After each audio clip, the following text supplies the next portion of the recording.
faithfully delivering value, we explore great books from around the world. Hello, this is Sally's Book Club.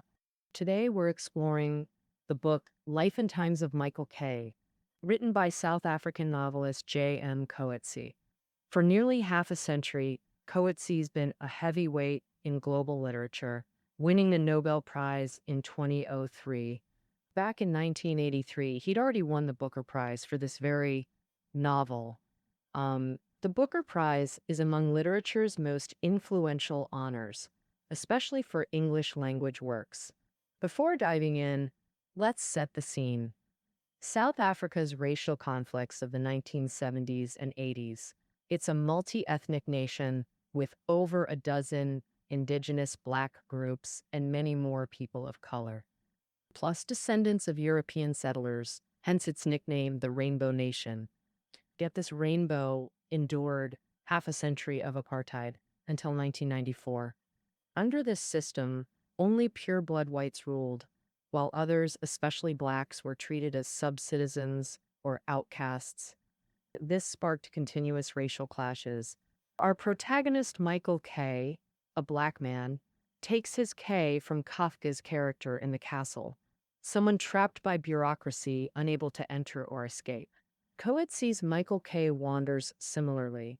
He's intellectually disabled, struggling to fit into society. Amid racial tensions, he's captured twice by resettlement camps and escapes each time. Now let's unpack Michael Kay's journey.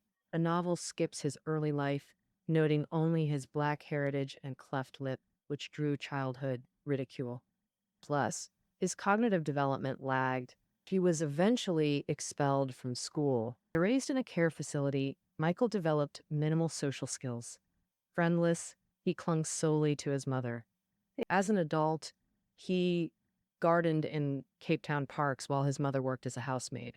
When Michael was 31, one day while sweeping leaves in the park, he got word from his mother. She was in the hospital, wanting him to pick her up and take her back to their rural home. Michael, obedient as ever, set off right away to fetch his mom. She couldn't walk well anymore, yet nobody offered any help. No wheelchairs at the hospital, and not a single seat free when boarding the bus. People just gave this poor mother and son dirty looks.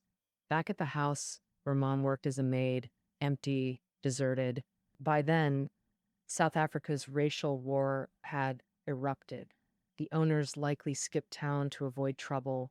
Mom urged Michael to quit his park job and head back to the countryside with her. Without hesitation, Michael quit on the spot. Mom was terrified of the war, naively dreaming of finding past happiness back home. Michael saw this journey as a fresh start. He never imagined this was the start of his wandering life. But getting out of Cape Town, not going to be easy.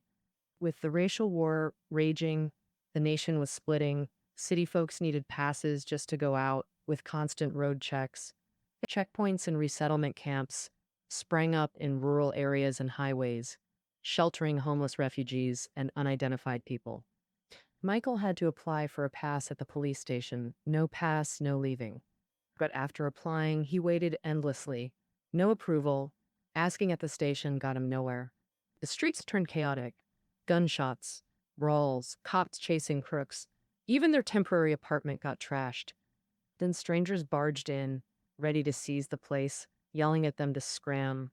Out of options, Michael ditched the pass, wait, and left at night when patrols eased.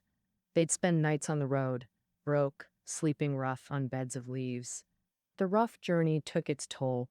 Mom got sicker, so Michael took her to a hospital in a nearby town. It was more like a refugee clinic. Patients pouring in daily. The staff were numb, snapping orders coldly. Finally, one morning, Michael arrived at the ward and suddenly saw on his mother's bed lay another patient. Turns out his mother had died overnight. Michael couldn't speak for a long moment, just slumped into a chair. His only anchor in this world was gone. Michael tore a strip from his mother's coat, tied it around his arm as a keepsake. The days of struggling together were over. Michael went through huge psychological turmoil. Already struggling with life, he lost his last connection. Suddenly, normal things like people drinking, eating, kids playing, biking, all seemed strange to him. Now Michael focused solely on survival and self-reliance. He'd just grab a blanket to make a sleeping spot. He carried an iron rod to scare off bandits. After dark, he'd sleep roadside on beds of leaves. Just like before, he'd find tools, a crate, a wheelbarrow, and rig up a makeshift wheelchair with a backrest for his mother, just like that. Leaving the hospital, Michael carried his mother's ashes and continued the journey home. Later, at a checkpoint, caught without a pass, he was herded onto a train with others to work on a railway project, living in a camp nearby. This was Michael's first internment. After days of grueling work, he couldn't take the harsh policies and escaped. No one stopped him. Carrying the ashes, he finally reached his mother's hometown. He heard about a farmhouse whose owners had long gone, leaving it empty. Michael broke a window pane, slipped in, found some food, ate, and settled there. Next morning, he spotted wild goats roaming and, with great effort, caught and slaughtered one, his first time killing a large animal. But he quickly got the hang of butchering, then lit a fire in the house to roast the meat. Always alone, wandering, surviving, inventing skills. He hunted his own way, even made a slingshot for birds. He found corn in the sheep feed. He studied how the water pump worked. In the village, deserted and overgrown, he found a dam, but he couldn't confirm if this was truly his mother's birthplace. She dug a small grave on a hill by the dam and placed the ashes inside. He sat down silently, hoping his mother might say something to him. Suddenly finding pumpkin seeds nearby, then discovering green beans in a storage room, he began farming to sustain himself. And by now, Michael had completely left the city, living alone in the countryside, where he'd encounter police, bandits, face interrogations and internment. Yet in the countryside, he freely learned survival skills, revealing his true gardener's nature. Transitioning from hunter-gatherer to settled farmer, for him it felt effortless.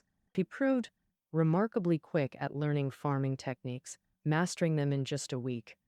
Soon he'd planted corn and green beans in his own plot. Coetzee wrote, he worked at sunrise, rested at sunset, detached from the times. The Cape Town War and his journey to the farm grew distant, fading from memory. After a while, a young army deserter arrived at the farm.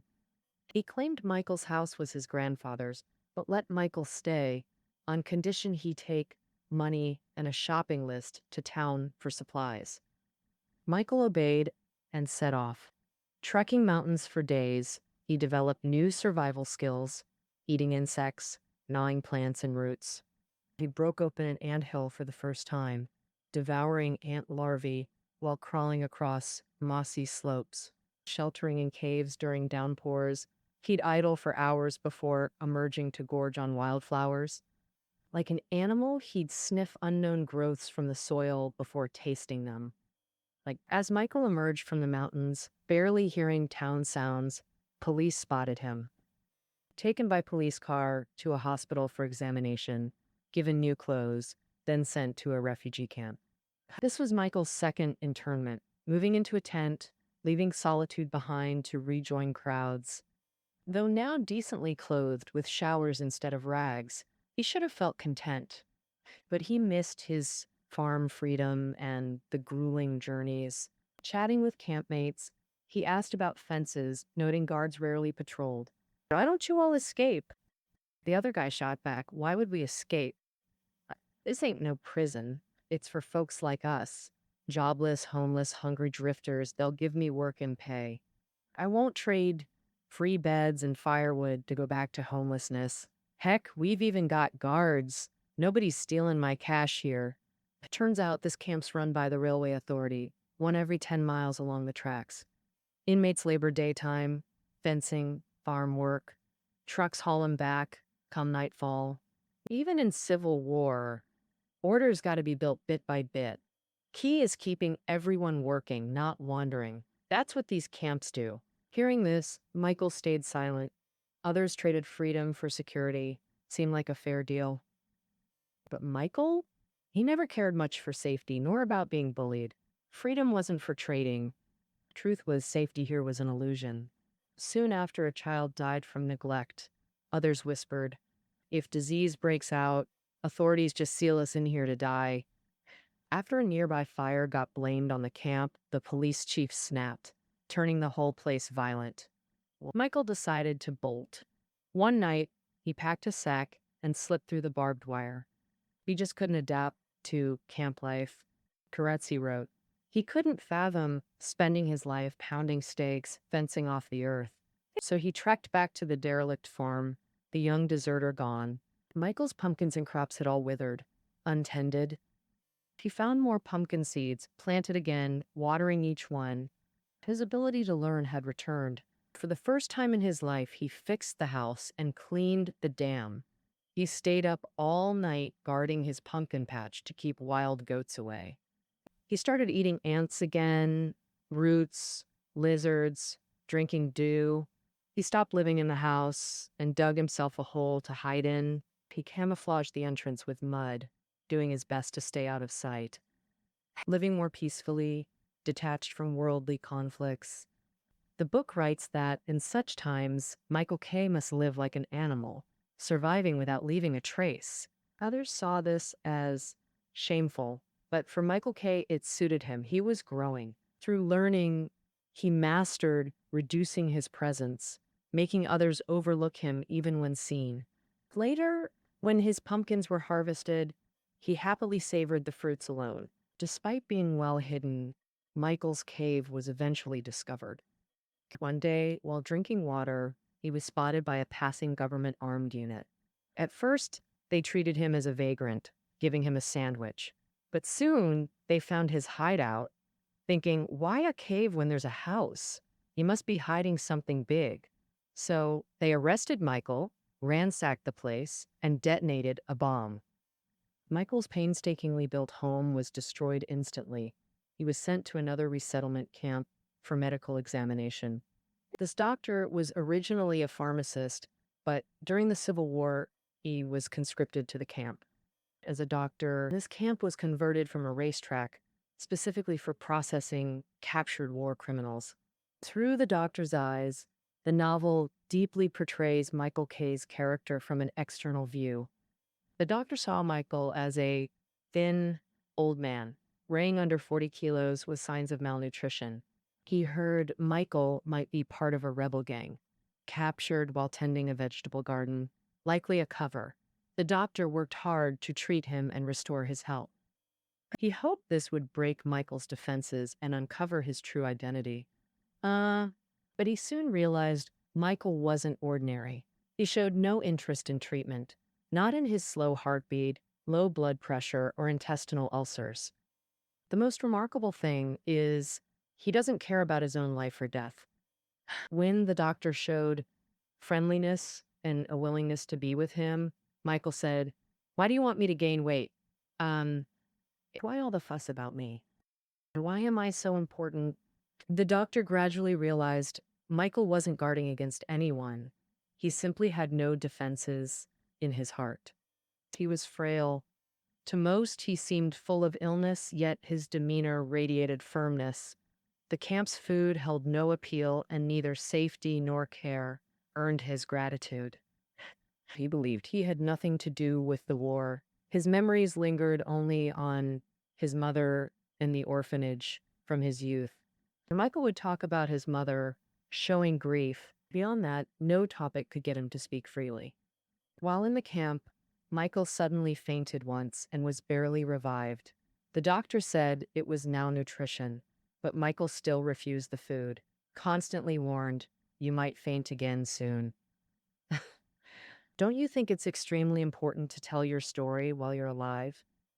The more Michael didn't care, the more interested the doctor became. He increasingly believed Michael's story deserved to be known. He provided a model of life that others couldn't imagine. He was also a precious miracle in this charmless era. Later, the doctor even felt envious of Michael because he and his colleagues had endless worries and troubles. Almost daily, he met new prisoners, examined them, gave them clothes, food, medicine, deloused them, and so on. And in truth, he himself was a prisoner of war, trapped in this camp because of the conflict, spending each day in the same mundane routine. Finally, one day, Michael vanished, escaping the camp like before. When he heard, the doctor mused, I should have gone with him. He can slip away silently. Did me? If I climbed the wall, the patrol would drag me down. He imagined what would happen if he followed Michael after the escape. He thought he'd track Michael until caught, then pour out his thoughts. You're a great escape artist. I tip my hat to you. The novel is entering its final chapters. Michael's seemingly uneventful fate took an unexpected turn. Though he'd escaped the chaotic world, indifferent to honor, dignity, loneliness, even his health or life. But to continue his earthbound existence, he must face the test of personal desire. After leaving the camp, he went to the coast and met 3 drifters, 2 women, 1 man, a baby with them, who, like him, defied society's norms. Seeing a kindred spirit, they shared food and drink with him. Michael opened up too, sharing his mother's death. Then 2 things happened. First, a woman breastfed her baby, something Michael had no concept of, now seeing it for the first time. Then another woman approached him, giving Michael his first experience of sexual joy. After they left, seeing 2 girls by the shore, Michael felt an urge to touch their bodies. Camp kindness never stirred him. He desired nothing, but now desire awakened. He'd touched sexuality. Could he walk a normal path of human passions? But after that fleeting spark, Michael returned to his former self. He reflected on these experiences, the doctor, the drifters, and offered himself an explanation. I turned out this way, he said, yet people still try to impose their charity on me.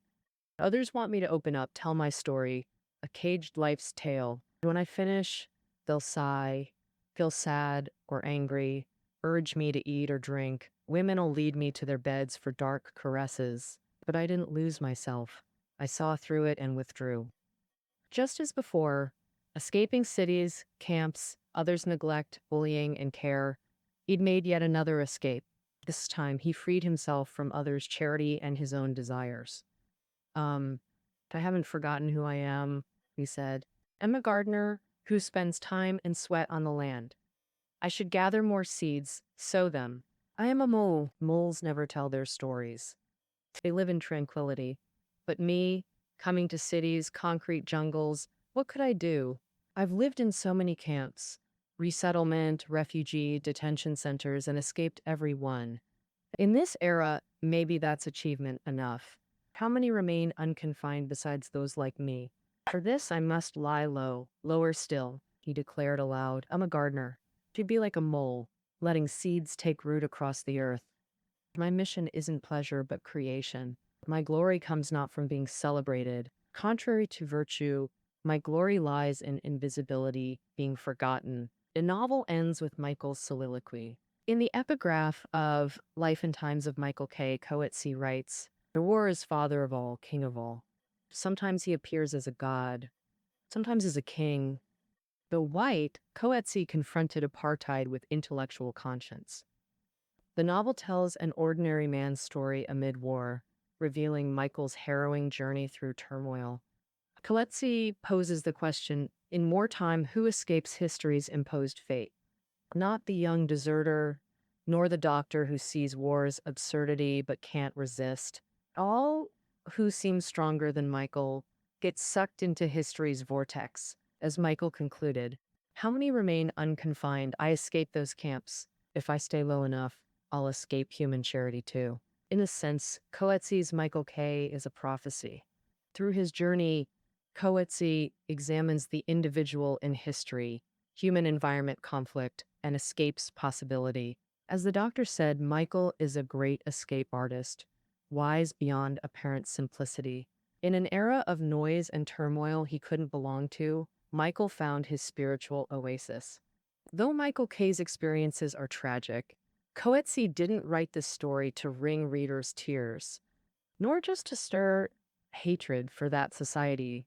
If readers only feel pity or hate, they'd waste the author's effort. Coetzee shows us an unimaginable life. A man humbled to the dirt, lacking love, dignity, enduring shame in others' eyes. Yet this man, possessing nothing, living like an animal, reveals extraordinary strength through his earthbound existence. On the surface, Michael K. seems cursed. Cleft lip, deemed ugly, intellectually limited, dirt poor. But in Coetzee's hands, he has his own fortune. Lacking what troubles most, money, status, he also doesn't fear what others avoid: disability, filth, decay. Often trapped in a crowded world, he lived as a unique example no one could copy. He's a hero. Our lives may seem collaged, but take away just one thing. Say a bed, a computer, a sleeping pill, and we feel like uprooted trees withering away.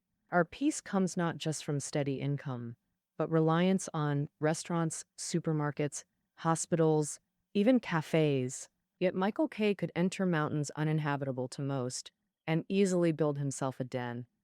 When hungry, he'd eat insects to survive or grow his own pumpkins. He ignored the war, never calculated which party to join for gain. Seemingly helpless, he never sank into lasting depression over anything. He accepted everything life threw at him. Confronting devastation and ruin, he chose to build and survive. This ordinary ant-like man possessed a humanity the masses lack. In the novel, the camp doctor went from baffled by Michael K. to gradually admiring and envying him. He poured his heart into a letter. He wrote, "You become more precious precisely because of how you live. You're the last of your kind, a relic from an earlier time. We all somersault over the pot's edge into history's cauldron. Only you follow your simple light, endure your era, escaping both peace and war. Living ancient ways in wilderness, nobody dreams of visiting, traversing eras while observing seasons. We should value you, praise you, put you in museums, memorialize every place you've been." But the doctor added, "Sadly, you'll die silently, buried carelessly in an unmarked pit. No one will remember you except me, unless you yield and finally speak." The doctor meant well, wanting the world to know Michael K.'s worth, but his regret was irreparable because Michael didn't care about vanishing unknown from this world. This very indifference transformed his humility into supreme strength. Yet ordinary people, fearing oblivion, become selfish, timid, irritable, prone to sorrow. Thus, while the novel portrays Michael's life in 1970s to 80s apartheid South Africa, Michael truly escaped his era's peace and war, defying currents to create his own realm, humble yet mighty. This realm's power to reflect everything compels fragile civilizations to gaze upon it with reverence. That concludes our exploration of Life and Times of Michael K. Keynotes are below the audio. See you tomorrow.